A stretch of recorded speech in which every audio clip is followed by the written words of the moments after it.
Hai, Assalamualaikum. Balik lagi di channel Bidan Isna, obrolan kesehatan kita semua. Di video kali ini aku mau ngebahas kenapa sih kita perlu ikut KB, terutama untuk ibu-ibu yang baru saja melahirkan nih. Simak video ini sampai akhir ya. Jangan lupa untuk tekan tombol subscribe di bawah yang warnanya merah. Terima kasih. Nah, ibu-ibu yang baru aja melahirkan atau ibu-ibu hamil pasti punya buku ini kan? Ini buku Pink, buku kesehatan ibu dan anak. Nah, di halaman 18 ini Ibu bisa baca di sini mengapa kita perlu ikut KB. Kenapa sih kita perlu ikut KB?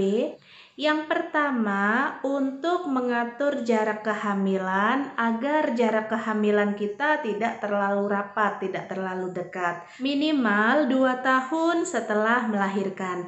Kenapa kita perlu menjarak kehamilan kita agar tidak terlalu rapat, agar tidak terlalu dekat? Nah, jadi gini Bun, ketika kita baru saja hamil, kemudian melahirkan, rahim kita itu kan tadinya dari kecil, kemudian membesar ketika kita hamil dan melahirkan. Nah, ketika kita menjarakkan kehamilan, kita memberikan waktu untuk organ reproduksi kita istirahat sejenak. Nah, kalau kita langsung hamil, bisa saja langsung hamil, tetapi kondisi rahim kita belum pulih secara sempurna, terutama bagi ibu-ibu yang riwayat persalinannya sesar. Bagi ibu-ibu yang riwayat persalinannya sesar, perlu dijarak minimal 3 tahun setelah melahirkan agar rahimnya pulih kembali kayak gitu. Selain untuk memberikan waktu rahim kita untuk istirahat, apabila kita langsung hamil, setelah melahirkan kita langsung hamil, banyak sekali resiko-resikonya. Bisa saja terjadi perdarahan, kemudian bisa saja terjadi keguguran, bisa saja terjadi solusio plasenta atau plasenta lepas sebelum waktunya. Tentu saja kita tidak menginginkan hal itu, bukan? Oleh karena itu, pentingnya menjarak kehamilan setelah melahirkan. Selain untuk kesehatan ibu sendiri, ber-KB juga bermanfaat untuk anak kita.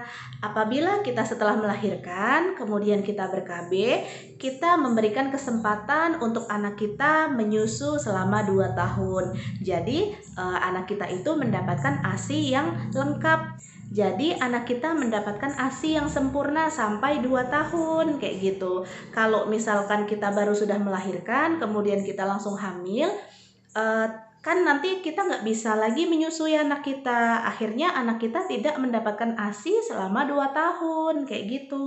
Dengan ber-KB atau dengan menjarak kehamilan, kita memberikan kesempatan pada anak kita mendapatkan kasih sayang yang penuh. Ketika kita sudah hamil lagi, itu akan terbagi waktu kita, konsentrasi kita itu akan terbagi, akan mengurus anak dan juga mengurusi diri kita yang sedang hamil. Nah, ketika kita melakoni 2 peran sekaligus seperti itu, akan menyebabkan psikologis dari si anak ini kadang-kadang dia agak cemburu. Terutama ketika si adiknya nanti lahir, kadang anak tertua kita akan cemburu kayak gitu. Nah, jadi perlu sekali untuk kita menjarakkan kehamilan minimal usia anak kita 2 tahun baru kita hamil lagi. Nah, ada 2 macam alat kontrasepsi yang bisa ibu gunakan. Yang pertama, alat kontrasepsi jangka panjang, dan yang kedua, alat kontrasepsi jangka pendek. Alat kontrasepsi jangka panjang contohnya implan dan IUD. Kalau implan dapat digunakan selama 3 tahun. Kalau IUD digunakan dalam kurun waktu 8 tahun. Kemudian kontrasepsi jangka pendek contohnya suntikan KB. Untuk ibu menyusui tidak disarankan menggunakan suntik KB yang 1 bulan. Jadi untuk ibu-ibu menyusui disarankan menggunakan KB suntik yang 3 bulan. Kemudian kontrasepsi jangka pendek bisa juga menggunakan kondom. Namun tentu saja kondom efektivitasnya akan lebih rendah karena tergantung pada si pemakainya. Jadi gimana? Banyak kan manfaat dari ber-KB? Yang pertama, memberikan waktu istirahat pada rahim kita agar pulih kembali. Kemudian yang kedua, memberikan kesempatan kepada anak kita agar bisa menyusu ASI selama 2 tahun, memberikan waktu dan perhatian kita fokus untuk mengurus anak kita sebelum kita hamil lagi, agar tidak terjadi kecemburuan antara anak yang pertama kita dan anak yang kedua kita. Oke, mungkin itu aja yang bisa aku sampaikan. Terima kasih sudah menonton. Jangan lupa untuk like, comment, dan subscribe. Wassalamualaikum.